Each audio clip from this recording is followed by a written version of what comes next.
রাসূলুল্লাহ সাল্লাল্লাহু আলাইহি সাল্লামের জীবনীর চেয়ে শ্রেষ্ঠ জীবনী আর হতে পারে না। রাসূলুল্লাহ সাল্লাল্লাহু আলাইহি ওয়াসাল্লামের চেয়ে শ্রেষ্ঠ মানব এই পৃথিবীতে আর হতে পারে না। এজন্য আল্লাহ তাআলা রাসূলুল্লাহ সাল্লাল্লাহু আলাইহি সাল্লামকে আমাদের মডেল বানিয়েছেন। কি বানিয়েছেন? Model. He is our model. লাকাদ কানা লাকুম ফি রাসূলিল্লাহি উসওয়াতুন হাসানাহ। Excellent model for all of you. সবার জন্য মডেল তিনি। Very good example to follow. Follow করার জন্য রাসূল সাল্লাল্লাহু আলাইহি ওয়াসাল্লামের চেয়ে শ্রেষ্ঠ চরিত্রের অধিকারী কোনো মানুষ পৃথিবীতে হতে পারে না। এজন্য আমরা রাসূল সাল্লাল্লাহু আলাইহি ওয়াসাল্লামকে ফলো করব, ওনার জীবনী ফলো করব, আমরা শেখার চেষ্টা করব, কারণ উনি যা নিয়ে এসেছেন তাতে বরকত বেশি না কম? বেশি। সবাই আওয়াজ করে উত্তর দেন, তাতে বরকত বেশি না কম? আমি আমার খুতবা শুরুতেই যে আয়াতটি তেলাওয়াত করেছি, আল্লাহ তাআলা ইরশাদ করছেন, ওয়া মা আতাকুমুর রাসূলু ফাখুযুহু ওয়া মা নাহাকুম আনহু ফান্তাহু। Whatsoever the messenger of Allah came with, take it, and whatsoever he forbids, be far from it. যাই নবী নিয়ে এসেছে এটা ধরো, আর যেটা নিষেধ করেছে ওইটা ছাড়ো। যাই নবী নিয়ে এসেছেন তোমাদের জন্য ওইটারে বলেন, ওইটারে ধরো, আর যেটা থেকে তিনি বারণ করেছেন সেটারে ছাড়ো। যেহেতু রাসূলুল্লাহ সাল্লাল্লাহু আলাইহি ওয়াসাল্লাম আমাদের মডেল, অনুকরণীয় আদর্শ, তিনি কিভাবে ওনার জীবন পরিচালনা করেছেন, ব্যক্তিগত জীবন কেমন ছিল, সাংসারিক জীবন কেমন ছিল, পারিবারিক জীবন কেমন ছিল, এগুলো জানার দরকার আছে না নাই? বিশাল মহাসাগর তার জীবনী, বাউন্ডলেস, বিয়ন্ডলেস, বটমলেস, তলাবিহীন সাগর। কোন দিক দিয়ে শুরু করব, কোথায় শেষ করব, কোনো কুল কিনারা খুঁজে পাওয়া যায় না। তো এই জন্য আজকের এই চমৎকার সিরাতুন নবীর প্রোগ্রামে আমি খুব ছোট্ট, বছরের পর বছর, জন্মের পর জন্ম বিশ্বনবীর জীবন নিয়ে কথা বললে ফুরাবে না। এই পুরো দ্য এন্টায়ার বায়োগ্রাফি থেকে আমি ছোট্ট একটা টপিক সিলেক্ট করেছি আপনাদের খেদমতে আজকে আমি শোনাতে চাই, এবং এই প্রোগ্রামগুলোকে আমরা ক্লাসের মতো মনে করি। আমি যখন জিজ্ঞেস করবো আপনারা আনসার দিলে আমি বুঝবো যে আপনারা বুঝতে পেরেছেন। এতটুকু সহযোগিতা করা যাবে তো আজকে? আপনাদের জন্য রাসূল সাল্লাল্লাহু আলাইহি ওয়াসাল্লামের সিরাত থেকে আমি যেই টপিকটা সিলেক্ট করেছি আজকে আলোচনা করবার জন্য, সেটা হচ্ছে the daily routine of prophet Muhammad সাল্লাল্লাহু আলাইহি ওয়াসাল্লাম। দ্য ডেইলি রুটিন, দৈনন্দিন রুটিন। বিষ্ণু সাল্লাল্লাহু আলাইহি ওয়াসাল্লাম কিভাবে সকাল কাটাতেন, কি দিয়ে ব্রেকফাস্ট করতেন, কি দিয়ে লাঞ্চ করতেন, দুপুরে কি করতেন, বিকালে কিভাবে টাইম পাস করতেন, ফ্যামিলির সাথে কিভাবে সময় কাটাতেন, রাতে কিভাবে ঘুমোতে যেতেন, ঘুম থেকে উঠে মাঝরাতে কি করতেন, ওনার পূর্ণ একটা দিন, ওনার 24 ঘন্টা কেমন ছিল, কেমন কাটাতো, উম্মত হিসেবে জানতে মনে চাই কি চায় না? মানে চাই সবাই? রাসূল সাল্লাল্লাহু আলাইহি ওয়াসাল্লামের একটা পূর্ণ দিন, এ কমপ্লিট ডে, 24 আওয়ার্স এর একটা ডে আমি আজকে আপনাদের সামনে ভিজুয়ালাইজ করব, পিকচারাইজ করবার চেষ্টা করব। যদি মনোযোগ দিয়ে শুনেন আপনারা বুঝতে পারবেন। একটা পরিপূর্ণ দিন, কিভাবে ঘুম থেকে উঠে আবার ঘুমোতে যাওয়ার আগ পর্যন্ত, রাসূল সাল্লাল্লাহু আলাইহি ওয়াসাল্লাম ঘুম থেকে জেগে আবার ঘুমোতে যাওয়ার আগ পর্যন্ত 24 ঘন্টা তিনি কি করতেন, ওনার সময় কিভাবে পাস করতেন। কারণ আল্লাহ দেয়া আমাদের জন্য সবচাইতে দামি উপহার হচ্ছে সময়, ঠিক কি না? সময় মানেই জীবন। এজন্য প্রতিটা দিন, প্রতিটা মুহূর্ত, প্রতিটা ঘন্টা গুরুত্বপূর্ণ। এই যে এত অ্যাডভাইস করতেছে যে মনোযোগী হন, কারণ একটু পরে আমার সময় শেষ। খেয়াল করে দেখেন বিষ্ণু সাল্লাল্লাহু আলাইহি ওয়াসাল্লাম কিভাবে সময় কাটাতেন। তাহলে টপিকটা সবার কাছে ক্লিয়ার তো না? হ্যাঁ, কি টপিক আজকের? টপিক কি? মাশাআল্লাহ, daily routine. Daily routine of prophet Muhammad সাল্লাল্লাহু আলাইহি ওয়াসাল্লাম। তাহলে আসেন রাসূল সাল্লাল্লাহু আলাইহি ওয়াসাল্লাম একটা পূর্ণ দিন কিভাবে কাটাতেন, 24 ঘন্টা কিভাবে কাটাতেন, ঘুম থেকে উঠে ঘুমোতে যাওয়ার আগ পর্যন্ত কি হতো, কি ঘটতো ওনার একটা দিনে, আমরা শুনি। আমরা শুরু করব তিনি ঘুম থেকে উঠে কি করতেন। এখান থেকে কেউ কি বলতে পারবেন তিনি কখন ঘুম থেকে উঠতেন? Class, there should be question and answer, there should be question and response. কেউ কি আন্দাজ করতে পারেন কয়টার দিকে ঘুম থেকে উঠতেন? রাতে? হ্যাঁ বলেন। সুবহ সাদিকের পূর্বে। একটা জেনারেল আনসার হয়েছে, আরো স্পেসিফিক কেউ বলতে পারেন? রাতের তৃতীয়াংশে, অনেকটাই জেনারেল, স্পেসিফিক, আরো স্পেসিফিক, হ্যাঁ তাহাজ্জুদের সময়, হ্যাঁ আরেকটু স্পেসিফিক হয়েছে মাশাআল্লাহ। জি, রাসূল সাল্লাল্লাহু আলাইহি ওয়াসাল্লাম মিডনাইটে উঠতেন, মাঝরাতে। সুবহানাল্লাহ কইতে পারলেন না? মাঝরাতে উঠে যেতেন। আমরা তো সুবহে সাদিকের আগে উঠি, আমরা তাহাজ্জুদের সময় উঠি। রাসূল সাল্লাল্লাহু আলাইহি ওয়াসাল্লাম তাহাজ্জুদের সময়ের অনেক আগে উঠতেন, কারণ আমাদের তাহাজ্জুদের মতো 15-20 মিনিটের তাহাজ্জুদ ছিল না তো না, কমসে কম 2 ঘন্টা, কম মাঝে মাঝে 3 ঘন্টা। তাহলে মিডনাইট, মধ্যরাতে বিশ্বনবী সাল্লাল্লাহু আলাইহি ওয়াসাল্লাম উঠতেন, উঠেই আল্লাহ শুকরিয়া জ্ঞাপন করতেন যে আল্লাহ, thanks for a new time, new day, আলহামদুলিল্লাহিল্লাযী আহইয়ানা বা'দা মা আমাতানা ওয়া ইলাইহিন নুশুর। আল্লাহ, শুকরগুজার হচ্ছি তোমার দরবারে যে দীর্ঘ সময় মৃত্যুর পর তুমি আমাকে আবার জীবন দিয়েছো। কারণ আমরা যখন ঘুমিয়ে থাকি, এটা মরার মতো না, প্রায় দীর্ঘ সময় মরার মতো করেছিলাম, আবার তুমি জীবন দিয়েছো, শুকরগুজার হচ্ছে আল্লাহ তোমার দরবারে। এটা করতেন। সূরা আলে ইমরানের শেষ 10 আয়াত তেলাওয়াত করতেন এই মাঝরাতে। অ্যাপ্রক্সিমেটলি আমি একটু সময় বলতে পারি যে লেটস সে 2:30টার দিকে উঠতেন। 2:30টা আমাদের এখনকার টাইমে 2:30টার দিকে উঠতেন, এই দোয়া পড়তেন, আলে ইমরানের শেষ 10 আয়াত তেলাওয়াত করতেন। এরপর মেসওয়াক করতেন। কি করতেন? আপনারা মেসওয়াক করেন তো? হ্যাঁ, রাসূল সাল্লাল্লাহু আলাইহি ওয়াসাল্লাম ইন্তেকালের আগেও যেই কাজটা করেছেন সেটার নাম কি? সবাই বলেন মেসওয়াক। মেসওয়াক করতেন তিনি, রাসূলুল্লাহ সাল্লাল্লাহু আলাইহি ওয়াসাল্লাম। সব নবীরা মেসওয়াক করতেন, আপনারাও মেসওয়াক করবেন। এরপর তিনি তাহাজ্জুদ শুরু করতেন, 8 রাকাত লম্বা তাহাজ্জুদ করতেন, কখনো ঘরে, কখনো মসজিদে নববীতে। রাওদাতুম মিন রিয়াদিল জান্নাহ একটা স্পেশাল জায়গা আছে লেখা, মাকান তাহাজ্জুদি রাসূলুল্লাহ, রাসূল সাল্লাল্লাহু আলাইহি ওয়াসাল্লামের তাহাজ্জুদের জায়গা। 2017 সালে আমি যখন প্রথম উমরায় যাই, আমি ওই জায়গাটাতে নামাজের সুযোগ পেয়েছিলাম। সিরিয়াল ধরে যেতে হয়, লাইন ধরতে ধরতে দেখি এমন একটা জায়গা, ওখানে লেখা রাসূল সাল্লাল্লাহু আলাইহি ওয়াসাল্লামের তাহাজ্জুদের জায়গা। মসজিদে যখন পড়তেন ওইখানে পড়তেন। আপনারাও মদিনাতে গেলে আপনারাও ওখানে সালাত করতে পারবেন ইনশাআল্লাহ। তাহলে লম্বা তিনি তাহাজ্জুদ করলেন। তাহাজ্জুদটা কেমন ছিল? লম্বা সময়ের জন্য ছিল, লম্বা, লং কিয়াম, লং রুকু, লং সাজদা। কত লম্বা? আম্মা জান আয়েশা রাদিয়াল্লাহু তাআলা আনহা বলেন, ফালা তাসআল আন হুসনিহিন্না ওয়া তুলিহিন্না। বিশ্বনবীর তাহাজ্জুদের নামাজ যে কত লম্বা ছিল আর কত সুন্দর ছিল, এটা আমাকে জিজ্ঞেস করুন, আমি বলতে পারবো না। আমি বলতে পারবো না মানে এত সুন্দর ছিল, এটা ভাষার বর্ণনায় আমি আয়েশা ফুটিয়ে তুলতে পারবো না। সুবহানাল্লাহ। লম্বা কিয়াম, যতক্ষণ কিয়াম করতেন ততক্ষণ রুকুতে থাকতেন, যতক্ষণ রুকুতে থাকতেন ততক্ষণ রুকু থেকে উঠে দাঁড়িয়ে থাকতেন, যতক্ষণ রুকু থেকে উঠে দাঁড়িয়ে থাকতেন ঠিক ততক্ষণ সিজদায় করে থাকতেন, যতক্ষণ লম্বা সিজদা দিতেন 2 সিজদার মাঝখানে ঠিক ততক্ষণ বসে থাকতেন। পড়েন সুবহানাল্লাহ। হাত্তা তাতাফাত্তারা কদামা, বিশ্বনবীর পা ফুলে এরকম মোটা হয়ে যেত, টিউমার হলে যেরকম ফুলে যায় মোটা হয়ে যেত। লম্বা তাহাজ্জুদ।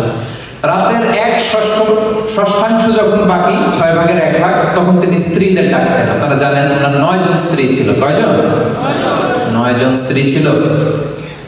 মোট 11 জন স্ত্রী ছিল আর 2 জন দাসী ছিল, মোট 13 জন। এই 11 জন স্ত্রীর কাছে এক এক রাতে এক একজনের কাছে থাকতেন, লটারি করতেন, যার নাম উঠতো তার ঘরে আজকে, তারপরের দিন আরেকজন, তারপরে আরেকজন, এভাবে ভাগ ভাগ করে করে রাসূল সাল্লাল্লাহু আলাইহি ওয়াসাল্লাম স্ত্রীদের সাথে থাকতেন। ওই রাতে যেই স্ত্রীর ঘরে থাকতেন, রাতের 6 ভাগের 1 ভাগ যখন বাকি, তাকে তাহাজ্জুদের নামাজ বা বিতরের নামাজ পড়ার জন্য ডাকতেন। একসাথে 2 জন বিতরের নামাজটা জামাতে পড়তেন। সুবহানাল্লাহ পড়েন। মাঝে মাঝে মাঝে মাঝে ঠিক এই টাইমটাতে রাসূল সাল্লাল্লাহু আলাইহি ওয়াসাল্লাম বাকিউল গারফাত, মসজিদে নববীর পশ্চিম দিকে বিশাল একটা কবরস্থান আছে, আমরা বাঙালিরা এটারে জান্নাতুল বাকি বলি। কি বলি? আসলে আরবিতে মাকবারাতুল বাকিয়া, বাকি কবরস্থান। রাসূল সাল্লাল্লাহু আলাইহি ওয়াসাল্লামের স্ত্রীরা, সাথীরা, সাহাবীরা এখানে শুয়ে আছেন। কি মানুষ ছিলেন! মধ্যরা জীবিত যারা আছে তাদের জন্য তো একটু আগে কেঁদে কেঁদে দোয়া করছেনই, যারা চলে গেছে এদেরকেও ভুলেন নাই। মাঝ রাতে ওই কবরের সামনে যেও কাঁদতেন। সুবহানাল্লাহ বলবেন না? শেষ রাতে তিনি যে মাকবারাতুল বাকিতে তাদের জন্য দোয়া করতেন। এরপর ঘরে ফিরে এসে একটা শর্ট ন্যাপ নিতেন। শর্ট ন্যাপ মানে সামান্য একটা ছোট্ট ঘুম আসছে আর আসে নাই, শুয়ে আছি, পাশে কে যেন কথা বলে, একটু আওয়াজ বোঝা যায়, এরকম একটা ঘুম আছে না? কথা বলে না, চোখটা ঘুমের জন্য একটু বুঝে আসছে, লেগে আসছে, কিন্তু কে যেন কথা বলে ওইটাও শোনা যায় কানে, এরকম একটা ঘুম আছে না? এটা বলে ন্যাপ। একটা ন্যাপ নিতেন, very short nap, up until ফজর, সালাতুল ফজরের আগ পর্যন্ত। এরপরে বেলাল রাদিয়াল্লাহু তাআলা আনহু যখন আজান দিতেন তখন তিনি ফজরের জন্য উঠতেন। উঠে সুন্নত নামাজ পড়ে, ফজরের সুন্নত পড়ে, কখনো ওযু করে, কখনো ওযু ছাড়াই ইমামতি করতে যেতেন ফজরের নামাজের। তিনি বলতেন, আইনানি ইয়ানামান ওয়াল কলবু ইয়াকদান। আমি এমন নবী, আমার দুই চোখ ঘুমায় কিন্তু আমার কলব ঘুমায় না। এজন্য আমরা ঘুমাইলে ওযু করা লাগে, নবীরা ঘুমালে তাদের ওযু ভাঙে না। এজন্য রাসূল সাল্লাল্লাহু আলাইহি ওয়াসাল্লাম হালকা একটা ছোট্ট ঘুম দিয়ে উঠে কখনো ওযু করে, কখনো ওযু ছাড়া তিনি ফজরের সালাতে যেতে। লম্বা তেলাওয়াত করতেন ফজরের নামাজে, মা বাইনা 60 ইলা 100, 60 থেকে 100 আয়াত। আপনি পড়েন কয় আয়াত ফজরের নামাজে? চিন্তা করছেন? বিষ্ণু ইসলাম 60 থেকে অন অ্যান অ্যাভারেজ 60 থেকে 100 আয়াত পড়তেন। ফজরের সালাম ফিরিয়ে সাহাবীদের দিকে মুখ ফিরিয়ে বসতেন, লম্বা সময় আযকারুস সাবাহ ওয়াল মাসা পড়তেন। পড়বেন, এগুলো শোনার জন্য না, যা শুনতেছেন সাথে সাথে নিয়ত, আমিও এরকম করবো, আমিও সকালটা এভাবে কাটাবো, আমিও আমার জীবন এভাবে সাজাবো, ঠিক না? এই প্ল্যান রাখতে হবে। সাহাবাদের দিকে মুখ ফিরিয়ে বসতেন, লম্বা সময় তাসবিহ শেষে জিজ্ঞেস করতেন, হাল রাআ আহাদুম মিনকুম আল বারিহাতা রুইয়া। গত রাতে কেউ কি কোনো স্বপ্ন দেখছিলা? অনেক সাহাবী স্বপ্ন দেখতো না? অনেক বলতো যে ইয়া রাসূলুল্লাহ আমি দেখছি। কি দেখছো এটা? রাসূলুল্লাহ এটার ব্যাখ্যা করে দিতেন, বলতেন এই শব্দের ব্যাখ্যা এটা। স্বপ্ন নিয়ে আমার ভেরিফাইড ইউটিউব চ্যানেলে একটা আলোচনা আছে, দেখবেন, স্বপ্ন, দ্য সিগনিফিকেন্স অফ ড্রিম। স্বপ্নের বিস্তর আলোচনা, ব্যাখ্যা আমি সেখানে করেছি। তো রাসূল সাল্লাল্লাহু আলাইহি ওয়াসাল্লাম ফজরের সালাতের পরে স্বপ্নের ব্যাখ্যা করতেন, সাহাবারা কেউ স্বপ্ন দেখলে এটার ব্যাখ্যা করতেন। এরপরে সালাতুদ দুহা পড়তেন, সূর্য ওঠার পর 4 রাকাত সালাতুদ দুহা পড়তেন। এরপরে রিটার্ন ব্যাক টু হোম, আবার ঘরে চলে যেতেন।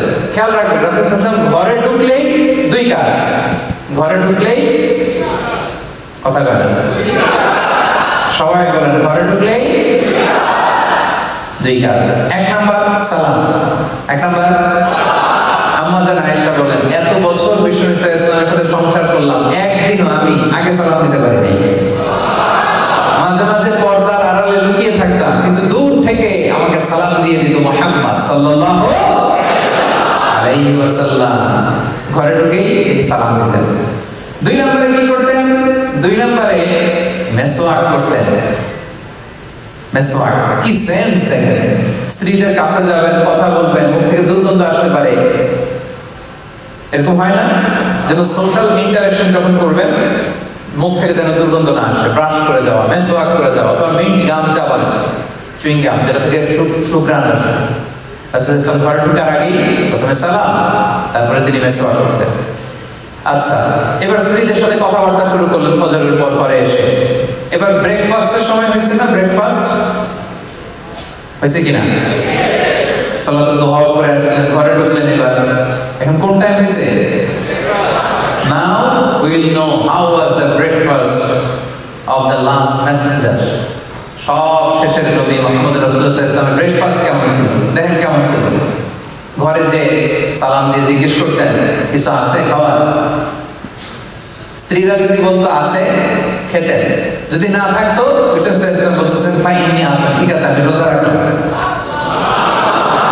থাকলে খেতেন, না থাকলে রোজা রাখতেন। সুবহানাল্লাহ। আর ফজরের পরে বিষ্ণু সাল্লাল্লাহু আলাইহি ওয়াসাল্লাম কখনো ঘুমাতেন না। ফজরের পরে এটা কাজের সময়, এবং তিনি দোয়া করেছেন, আল্লাহুম্মা বারিক লি উম্মতি ফি বুকুরিহা। হে আল্লাহ, আমার উম্মতের সকালে বুকুরের সময়টা, ফজরের পরে 2-3 ঘন্টার সময়, এই সময়টাতে আল্লাহ তুমি বরকত দিয়ে দিও। এই সময় কাজ করলে বরকত। এই সময় আপনি অফিসের কাজ করবেন, পড়াশোনা থাকলে পড়াশোনা করবেন, ঘুম যদি রাতে না হয় একটু দেরি করে ঘুমাবেন, কিন্তু ফজরের পর পর ঘুমানোটা ঠিক না। কালে রোদ্রে সফরে কোনো ঝামেলা একদিন হতে পারে, কিন্তু এটা রেগুলার অভ্যাস হওয়া ঠিক না যে প্রতিদিন আমার ঘুমই হয় ফজরের পর, রাতে ঘুম নাই। এরকম কিছু আছে না? নাই, আমাদের এখানে নাই মাশাআল্লাহ। আজকে হ্যাঁ না, চেঞ্জ ইউর হ্যাবিট।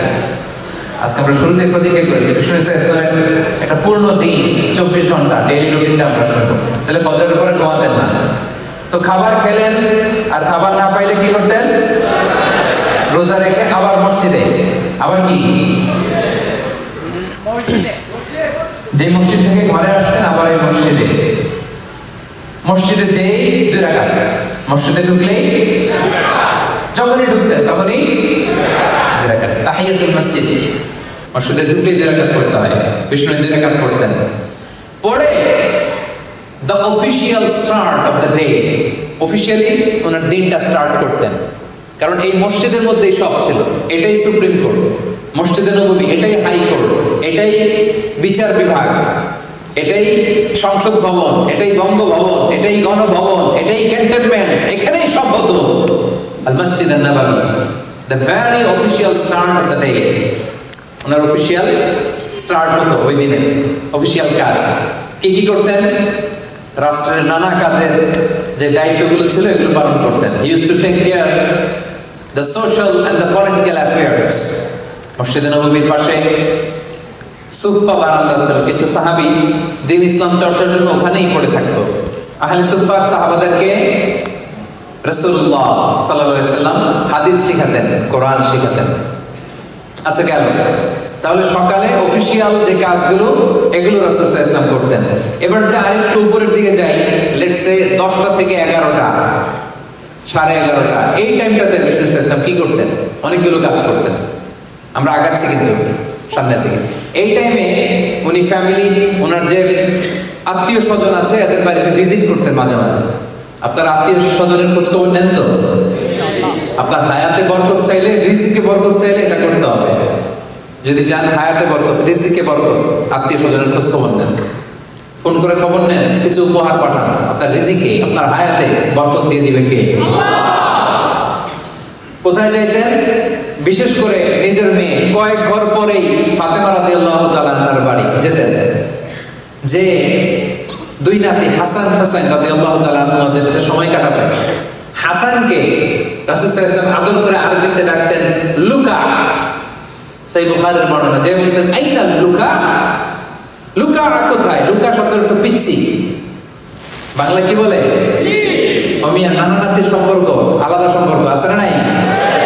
সুবহানাল্লাহ। বিষ্ণু ওনাদেরকে নিয়ে মসজিদে যাওয়ার সময় নামাজ পড়তেন। একবার আসরের নামাজের সময় লম্বা সিজদা দিলেন, এত লম্বা সিজদা আসরে জীবনে কোনোদিন দেয় নাই। নামাজ শেষে সাহাবারা বললেন, ইয়া রাসূলুল্লাহ অসুস্থ হয়ে গেলেন নাকি?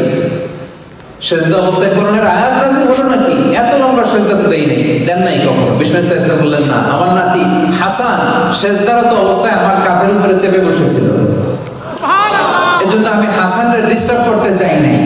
যতক্ষণ হাসান আমার কাঁধে ছিল আমি সিজদায় লুটিয়ে পড়েছিলাম। পড়েন সুবহানাল্লাহ। হাসান সরে গিয়েছে, সিজদা থেকে মাথা তুলেছে। কি ভালোবাসতেন নাতিদের। ঘুরতে যেতেন মেয়ের ঘরে, ফাতেমা রাদিয়াল্লাহু তাআলা হাসান হাসানের সাথে সময় কাটাতেন। মাঝে মাঝে he used to visit the market of Medina, মদিনার মার্কেট ভিজিটে যেতেন। এই টাইম 11টার দিকে, একটা অ্যাপ্রক্সিমেট টাইম 11টার দিকে। একদিন ঘুরতে ঘুরতে যে দেখে খেজুরের স্তূপ, হাত ঢুকাই দিলেন ভিতরে, উপরে শুকনা খেজুর, ভিতরে হাত দিয়ে হাত তুলে দেখে হাতের মধ্যে পানি, তার মানে উপরে শুকনা ভিতরে ভেজা। রাসূল সাল্লাল্লাহু আলাইহি ওয়াসাল্লাম বললেন, ঘটনা কি? উপরে শুকনা ভিতরে ভেজা কেন? বলে, ইয়া রাসূলুল্লাহ বৃষ্টি হয়েছে, এই জন্য। তো বৃষ্টি হলে তো উপরেও পানির আলামত থাকবে কি থাকবে না? এবার তো ধরা খেয়ে গেছে। তখন রাসূল সাল্লাল্লাহু আলাইহি ওয়াসাল্লাম সেই বিখ্যাত হাদিসটা বলেছিলেন, মান গাশশানা ফালাইসা মিন্না, যে আমাদেরকে ধোঁকা দেয়, যে আমারে ধোঁকা দেয়, সে আমার উম্মত, কশিনকালেও হতে পারে। The person who deceives us is not among us, যে আমাদেরকে ধোঁকা দেয় সে আমাদের দলভুক্ত নয়। এই টাইমে রাসূল সাল্লাল্লাহু আলাইহি ওয়াসাল্লাম মদিনার মেয়েদের জন্য স্পেশাল টাইম রাখতেন, QA, কোশ্চেন আনসার সেশন। দুপুরবেলা টাইম দিতেন ছেলেদের জোহর নামাজের পর, কিন্তু এই টাইমটাতে নারীদের জন্য একটা স্পেশাল টাইম রাখতেন। কারণ পুরুষদের মাঝখানে নারী ঘটিত বিভিন্ন মাসআলা একটু জিজ্ঞেস করার সময় একটু লজ্জা আছে না নাই, একটু বিব্রত হতে পারে, একটু লজ্জা পেতে পারে, এই জন্য স্পেশাল টাইম দিতেন। ওনার স্ত্রীদের ঘরে অন্যান্য নারীরা আসতো, মাসালা জিজ্ঞেস করতো। এই টাইমে রাসূল সাল্লাল্লাহু আলাইহি ওয়াসাল্লাম ঘরের টুকিটাকি কাজ করতেন, নিজে দুধ দহন করতেন ছাগলের ওলান থেকে, উটের ওলান থেকে, নিজের জামা সেলাই করতেন, জুতা সেলাই করতেন, ঘরের স্ত্রীকে এটা আগায় দেওয়া, ওইটাতে হেল্প করা, এই হাউস হোল্ড চোরস গুলো তিনি আঞ্জাম দিতেন। আপনারা দেন তো নাকি? হ্যাঁ, অনেকে বলবে ওদের বিয়েই তো করি নাই, কিভাবে দিব? হ্যাঁ, কি অবস্থা, অবিবাহিত? হ্যাঁ, আল্লাহ আল্লাহ তোমাদের অন্তরের দুঃখ জ্বালা এটা দূর করে দেখ, নেককার স্ত্রী দিয়ে তোমাদের জীবন সঙ্গিনী নসিব করো। তো এখনই নিয়ত করো যে বিয়ের পরে এরকম হেল্প করবা স্ত্রীকে, আরো জোরে ইনশাআল্লাহ। এই টাইমটাতে রাসূল সাল্লাল্লাহু আলাইহি ওয়াসাল্লাম মাঝে মাঝে পায়ে হেঁটে মসজিদে কুবাতে যেতেন। কুবা, হজ উমরা যারা করেছেন, মসজিদে নববী থেকে 4.5 কিলোমিটার দূরে একটা মসজিদ। এটা ছিল মদিনার প্রথম মসজিদ। রাসূল সাল্লাল্লাহু আলাইহি ওয়াসাল্লাম মদিনাতে এসে আগে ওই মসজিদ বানাইছেন, পরে মসজিদে নববী। কুবা মসজিদে পায়ে হেঁটে যে নামাজ পড়তেন। এবং বিষ্ণু সাল্লাল্লাহু আলাইহি ওয়াসাল্লাম ইরশাদ করেন, যে ব্যক্তি নিজ ঘরে ওযু করে বের হয়ে কুবা মসজিদে যে 2 রাকাত নামাজ পড়বে, আল্লাহ তাআলা তার আমলনামায় একটা পূর্ণ মাকবুল উমরা হজের সওয়াব দিয়ে দিবেন। এজন্য দেখবেন যে হাজী সাহেবরা যখন যায়, মুআল্লিমরা শনিবারে নিয়ে ওখানে 2 রাকাত সালাত পড়ায়। কুবা মসজিদ যাবেন, ভিজিট করবেন। তাহলে এটা ছিল রাসূল সাল্লাল্লাহু আলাইহি ওয়াসাল্লামের এই যোহরের আগ দিয়ে টাইম। এবার চলে যাব ওনার লাঞ্চ টাইম। কারণ রাসূল সাল্লাল্লাহু আলাইহি ওয়াসাল্লাম আমাদের মতো যোহরের পরে লাঞ্চ করতেন না, বিফোর যোহর। সুবহানাল্লাহ পড়েন। রাসূল সাল্লাল্লাহু আলাইহি ওয়াসাল্লামের লাঞ্চ আফটার যোহর অর বিফোর যোহর? সবাই বলেন, আফটার যোহর অর বিফোর যোহর?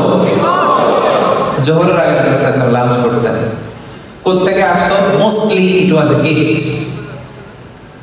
অন্য সাহাবাদের পক্ষ থেকে গিফট হিসেবে আসতো।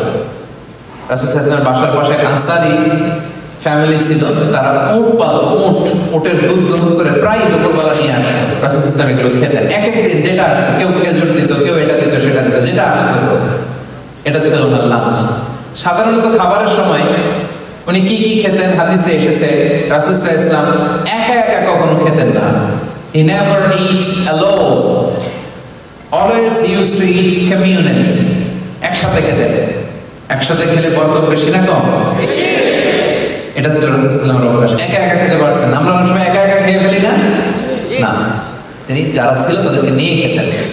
আরেকটা অভ্যাস ছিল, তিনি রান্নার বদনাম করতেন না কখনো, নেভার এভার। লবণ হয় নাই, মরিচ হয় নাই, স্বাদ হয় নাই, ঝাল হয় নাই, এরকম থাকে না আমাদের কমপ্লেইন? কমপ্লেইনের শেষ নাই। আহা, লবণ কম হয়েছে দেখে বউ তালাক দিয়ে দিয়েছে, এরকম টাকায় তো আসে নাই? এরকম আছে। তরকারিতে লবণ কম বলে তালাক, টাকা এগুলো কি? মা আবান নবী সাল্লাল্লাহু আলাইহি ওয়াসাল্লাম তাআমান ক্বাত্তু। রাসূল সাল্লাল্লাহু আলাইহি ওয়াসাল্লাম কখনো খাবারের বদনাম করতেন না। ইনশতাহাহু আকালা, ভাল লাগলে খেতেন। ওনারও যে ভালো লাগতো না এমন না, মাঝে মাঝে ওনার ভালো লাগতো না। ওয়া ইন কারিহাহু, যদি ভালো না লাগতো তারাকা, রেখে দিতেন।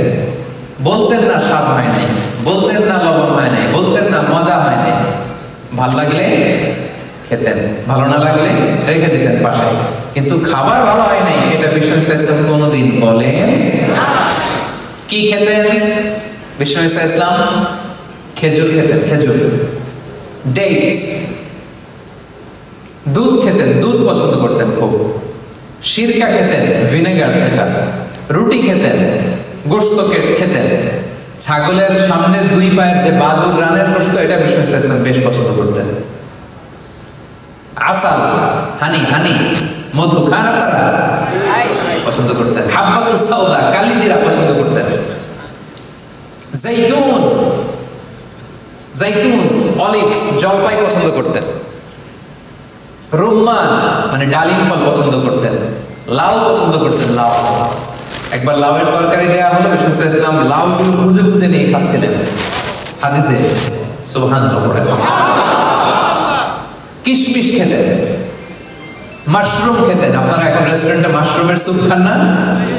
এটা স্বাস্থ্যকর। রাসূল সাল্লাল্লাহু আলাইহি ওয়াসাল্লাম বলতেন আল কামআতু মিনাল মান ওয়া মাউহা শিফাউন লিল আইন। মাশরুমের স্যুপ চোখের জ্যোতির জন্য অনেক ভালো।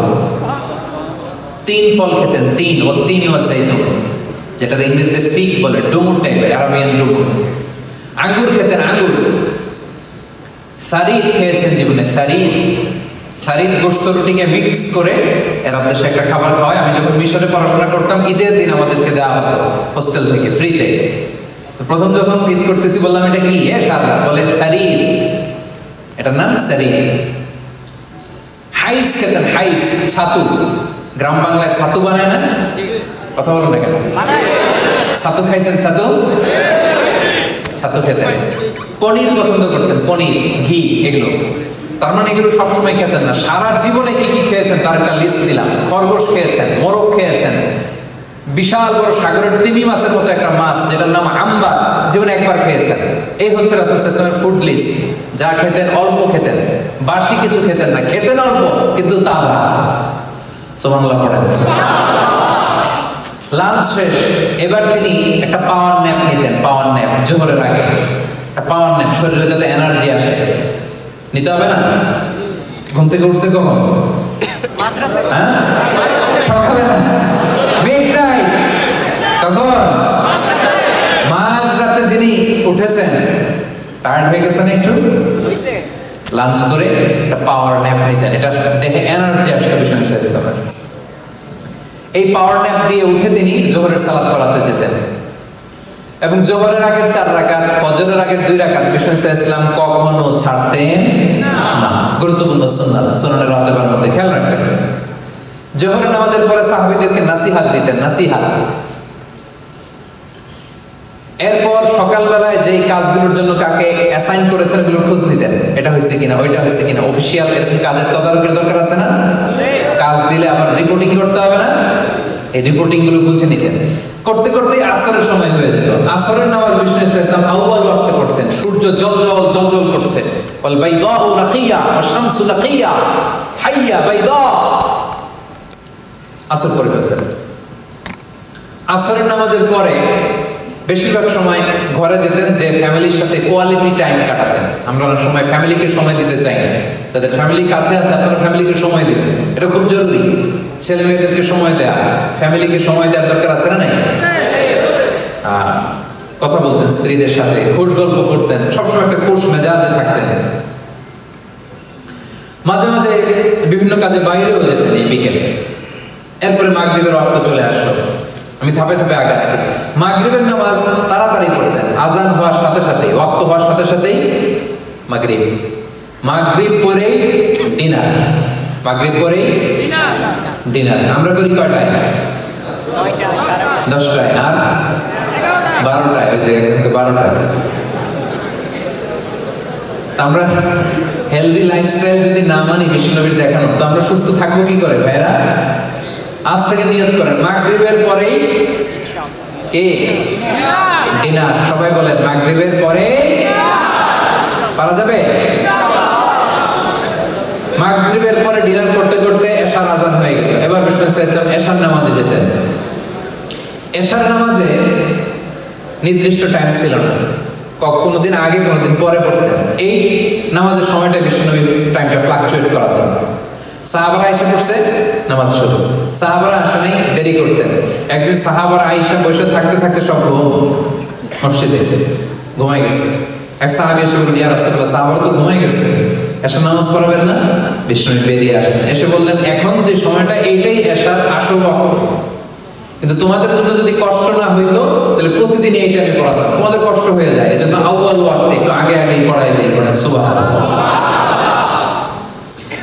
রাসূল সাল্লাল্লাহু আলাইহি ওয়াসাল্লাম এশার নামাজের আগে ঘুমকে অপছন্দ করতেন, এশার পরে কথা বলাকে অপছন্দ করতেন।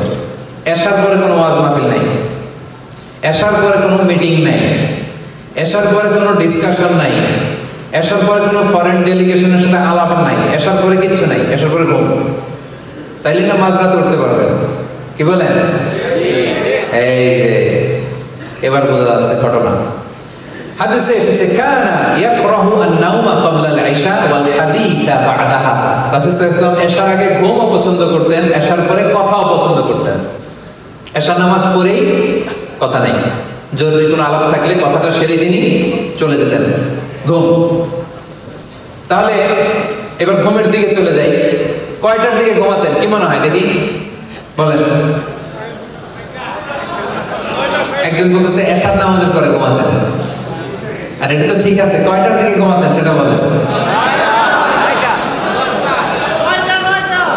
9টা, 8:30 আর 10টা আর 9টা। হ্যাঁ, হাদিসে বর্তমান আমাদের যে ঘড়ি, ঘড়ির টাইম উল্লেখ নেই, তবে অবস্থা দৃষ্টে মনে হয় 9টা থেকে 9:30।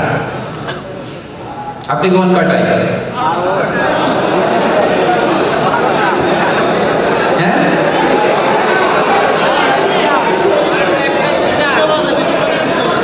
আচ্ছা। তো 9টার দিকে উনি ঘুমায় যেতেন। ঘুমের সুন্নাত কি ছিল? বিষ্ণু ইসলাম কিভাবে ঘুমাতেন দেখেন। প্রথমেই বিছানা ক্লিন করতেন, বিছানাটা ঝাড়তেন। সুবহানাল্লাহ, কি সাইন্টিফিক চলাফেরা ছিল না, কি সাইন্টিফিক! আল্লাহু আকবার। বিছানাটা ক্লিন করতেন, এরকম উপরে একটা পাতলা জ্যাকেট বা ব্লেজারের মতো ছিল, এটারে ঝুলাতেন। এরপরে ওযু করে নিতেন। এরপরে স্ত্রীদের সাথে অন্তরঙ্গ কথাবার্তা বলতেন, সারাদিন কি ঘটলো, কি হয়েছে। এরপরে লম্বা দোয়া পড়তেন। বিছানাতে যাওয়ার আগে হাত দুইটা একসাথে করে 3 কুল, সূরাতুল ইখলাস, সূরাতুল ফালাক, সূরাতুন নাস, 3টা পড়ে হাতে ফু দিয়ে মাথা থেকে পা পর্যন্ত মেসেজ। সুবহানাল্লাহ, মনে থাকবে?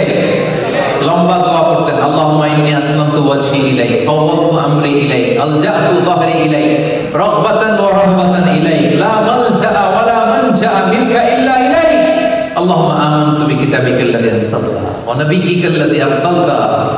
অনেক সুন্দর সুন্দর দোয়া, এগুলো অর্থ করতে গেলে লম্বা সময় লেগে যাবে। এরপরে আল্লাহুম্মা বিসমিকা আমুতু ওয়া আহইয়া বলে ডান কাতে ঘুমাতেন। কোন কাতে? ঘুমানোর সময় ডান হাতটা ডান গালের নিচে রাখতেন। সুবহানাল্লাহ পড়েন। এইভাবে ঘুমাতেন আখিরি জামানার পয়গম্বর বিশ্বনবী মুহাম্মদুর রাসূলুল্লাহ সাল্লাল্লাহু আলাইহি ওয়াসাল্লাম। ঘুমিয়ে পড়তেন। স্ত্রীদের সাথে অন্তরঙ্গ মেলামেশা যদি করতেন, গোসল ফরজ যদি হতো, কখনো কখনো গোসল করে এরপরে ঘুমাতেন, কখনো কখনো ওযু করে ঘুমায়ে যেতেন। ওই যে মিডনাইট, মধ্যরাতে যখন তাহাজ্জুদের জন্য উঠতেন তখন উঠে গোসল করতেন। সুবহানাল্লাহ। তাহলে একটা পূর্ণ ডে, একটা কমপ্লিট ডে, 24 ঘন্টা ঘুম থেকে ওঠা থেকে শুরু করে ঘুমানো পর্যন্ত পেয়ে গেছেন না? কথা বলেন। একটা পিকচারাইজেশন, একটা ভিজুয়ালাইজেশন আপনাদের চোখের সামনে মোটামুটি আমি তুলে ধরার চেষ্টা করেছি না? এবার আসুন lesson. What is the lesson from his life, from his 24 hours day time? Owner daily routine থেকে এবার আমাদের জন্য লেসনটা কি ভাই, শিখলামটা কি? 1 নাম্বার যেটা শিখলাম, he was very productive, he was super active. Not a single minute was wasted in his life. একটা মুহূর্ত তিনি অপব্যয় করেন নাই, প্রোডাক্টিভ ছিলেন সর্বোচ্চ। To take the best out of the time, সময়ের সর্বোচ্চ ইউসেজ তিনি করেছেন। সুপার অ্যাক্টিভ ছিলেন। 1500 বছর আগের ঘটনা। সেই মরুভূমির মাঝখানের একজন লোক কিভাবে শিখেছেন এরকম কিভাবে সুপার অ্যাক্টিভ থাকা যায়, কিভাবে এরকম প্রোঅ্যাক্টিভ থাকা যায়, কিভাবে প্রোডাক্টিভ থাকা যায়। পুরো দিনের যে ম্যানেজমেন্ট দেখলে এটাই মনে হয় যে তিনি সুপার অ্যাক্টিভ ছিলেন, প্রোডাক্টিভ ছিলেন। এরকম মনে হয় না আপনাদের? নাকি শুধু আমার মনে হয়? আপনাদের এরকম মনে হয় কি না?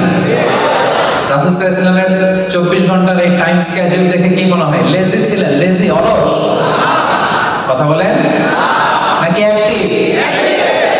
Super active. ওনার উম্মত যারা হবে এদের সুপার অ্যাক্টিভ হইতে হবে। লেজি হইলে চলবে না। লেজি হইলে চলবে না। লেজি হইলে বাইতুল মুকাদ্দাস দখল করে রাখবে। লেজি হলে মিয়ানমারের মতো এরকম আগ্রাসন চলবে, বিভিন্ন জায়গায় মার খেতে হবে, কাশ্মীরের মতো, ফিলিস্তিনের মতো, ঠিক কি না? Super active. We have to be super active as a ummah, as a follower of Muhammad sallallahu alayhi wa sallam. 2 নম্বর যেটা শিখলাম, easy going. He He was very easy going, very simplistic mannered ছিলেন, very simple, জটিলতা নাই, কোনো কিছুকে এত কঠিন ভাবে নিতেন না। সকালবেলা খাবার আছে, আছে দাও খাইছে, খাবার নাই, ঠিক আছে রোজা রাখলাম দাও। চিন্তা করছেন কত সিম্পল। আপনি যদি সকালে যায় বলেন খাবার আছে, কয় খাবার নাই, কি করবেন? ওই যে কয় মাই,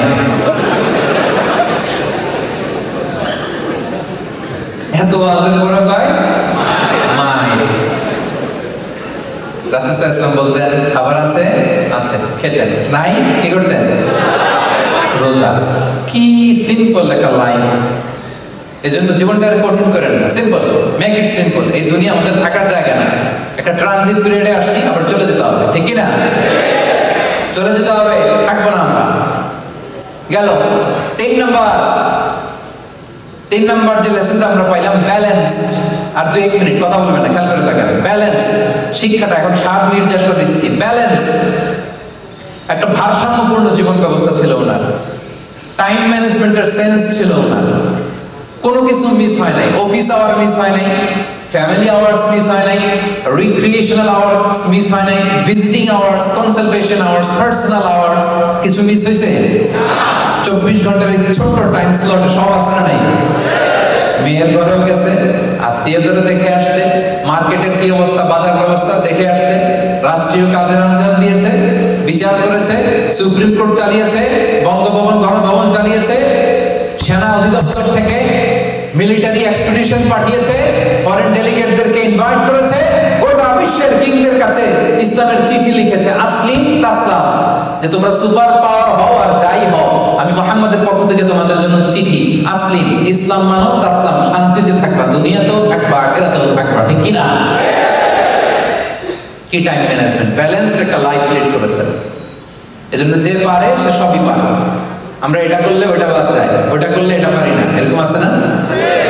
Learn the time management from our beloved prophet Muhammad sallallahu গোটা বিশ্ববাসীকে বলতে চাই, শিখে নাও আমাদের প্রিয় নবীর কাছ থেকে টাইম ম্যানেজমেন্ট শিখে নাও, how to lead a balanced life শিখে নাও, জেনে নাও, enlighten yourself, আলোকিত করো নিজেকে।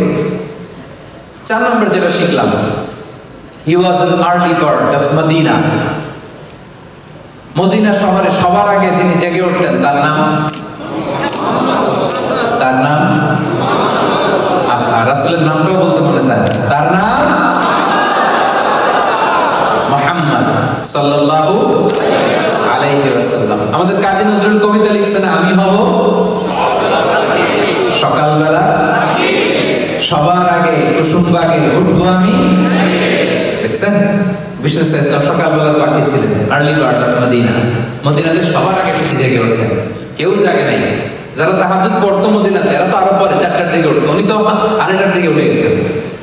তাহলে আর্লি বার্ড হইতে হবে, আগে আগে ঘুমাতে হবে, আগে আগে ঘুম থেকে উঠে যেতে হবে। 5 নম্বরে যেটা শিখলাম, আর্লি ডিনার, লাইট ডিনার, অল্প খাইতে হবে, ডিনারের সময় অল্প অল্প খাওয়ার ট্রাই করতে হবে। মেডিকেল সায়েন্সও তাই বলেছে, তাহলে ডিনারটা করতে হবে আর্লি, মেডিকেল সায়েন্সও তাই বলে, ঠিক কিনা? তার মানে রাসূল সাল্লাল্লাহু আলাইহি ওয়াসাল্লামের জীবনের যে প্রক্রিয়া, এটার সাথে মেডিকেল সায়েন্সের মিল আছে না নাই? আলহামদুলিল্লাহ করবেন না? যেটা গবেষণা করে মেডিকেল সায়েন্স এখন বলে 1500 বছর আগে বিশ্বনবী আমাদের শিখিয়ে গিয়েছেন, পড়েন সুবহানাল্লাহ। 6 নাম্বার, উনি শুধু ওনার জীবদ্দশায় যে স্ত্রী বন্ধু বান্ধব এদের প্রতি লয়াল ছিলেন না, ওনার চলে যাওয়া বন্ধু বান্ধব, স্ত্রী, আত্মীয় স্বজন সবার প্রতি লয়াল ছিলেন। তার প্রমাণ, শেষ রাতে কবর জিয়ারত করতে যেতেন। আপনারা গত 1 বছরে কবর জিয়ারত করছেন কয়বার বলেন তো? অনেকে একবার। তিনি প্রায় কবর জিয়ারত করতে যেতেন। তার মানে যারা চলে গেছে তাদের জন্য ওনার মনে একটা মায়া বা দয়া আছে না নাই? কি মানুষ, কি মানুষ, সুবহানাল্লাহ, কি ব্যক্তিত্ব। আশেপাশে যারা আছে তাদেরকে ভালোবাসতেন, যারা বিদায় নিয়েছে তাদেরও ভালোবাসতেন, আমরা যাদেরকে দেখে নাই তাদেরকেও তিনি ভালোবাসতেন, আমাদের জন্য তিনি কাঁদতেন। সুবহানাল্লাহ বললেন না? একবার বিশ্বনাথ ইসলাম বললেন, আমি আশা করি আমি আমার ভাইদেরকে যদি দেখতে পারতাম। কাদের ভাইদের? সাহাবারা বলেন, ইয়া রাসূলুল্লাহ, আমরা কি আপনার ভাই না? বিষ্ণু বললেন, না, আনতুম আসহাবি, তোমরা আমার সাহাবা। তোমরা আমার ভাই হচ্ছে তারা যারা আমার পরে আসবে, আমার দেখে নাই। আপনি, আমি, আমরা, আমাদের জন্য বিষ্ণু ইসলাম কেঁদেছেন।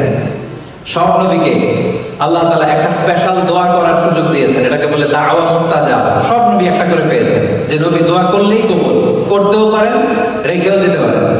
দুনিয়ার সব নবীরা ওই দোয়াটা দুনিয়াতেই করে ফেলেছে, একজন ছাড়া। একজন, তিনি কে? মুহাম্মদ সাল্লাল্লাহু। তিনি বলেন দুনিয়ার সব নবীরা তাদের ওই স্পেশাল দোয়াটা করে ফেলেছে। ওয়া ইন্নী আখতাবিউ দাওয়াতি শাফাআতান লি উম্মতি ইয়াউমাল কিয়ামা। আমি আমার দোয়াটা করি নাই আমার গুনাহগার উম্মতদেরকে বাঁচানোর জন্য, সেদিন সুপারিশের জন্য এই দোয়াটা আমি কিয়ামতের ময়দানের জন্য রেখে দিয়েছি। আজকের এই সিরাতুন নবীর প্রোগ্রামে নবীর জন্য ভালোবাসা ফিল হয় কলিজায়? হ্যাঁ, ফিল হয়। এই নবী আমাদের হৃদয়ের গহীনে, চিল্লায় বলো ঠিক কি না? আমাদের ভালোবাসার মণিকোঠা, ঠিক কি না? এই নবীকে ভুলে যাওয়া আমাদের পক্ষে সম্ভব। তোমাকে ভুলি আমি কেমন করে হে রাসূল, তোমাকে ভুলি আমি কেমন করে, হাজার ব্যথা বেদনার পরে ফিরে আসনি তুমি আপন ঘরে, দিনের আলো তুমি ছড়িয়ে দিতে, চলে গেলে মদিনায় মক্কা ছেড়ে হে রাসূল, তোমাকে ভুলি আমি কেমন করে। পারেন না আপনারা? পড়েন। হে রাসূল, তোমাকে ভুলি আমি কেমন করে, হে রাসূল, তোমাকে ভুলি আমি কেমন করে। পড়েন আল্লাহু আকবার। তাহলে বিশ্বনবীর ভালোবাসা আমাদের হৃদয়ের মণিকোঠায়, ঠিক কিনা? সব শেষ যে পয়েন্টটা বলবো সেটা হচ্ছে, এই 24 ঘন্টার ডেইলি রুটিন দেখলে বোঝা যায় যে ওনার লাইফটা ছিল একটা হেলদি লাইফস্টাইল, একটা প্রোডাক্টিভ ডেইলি রুটিন ছিল।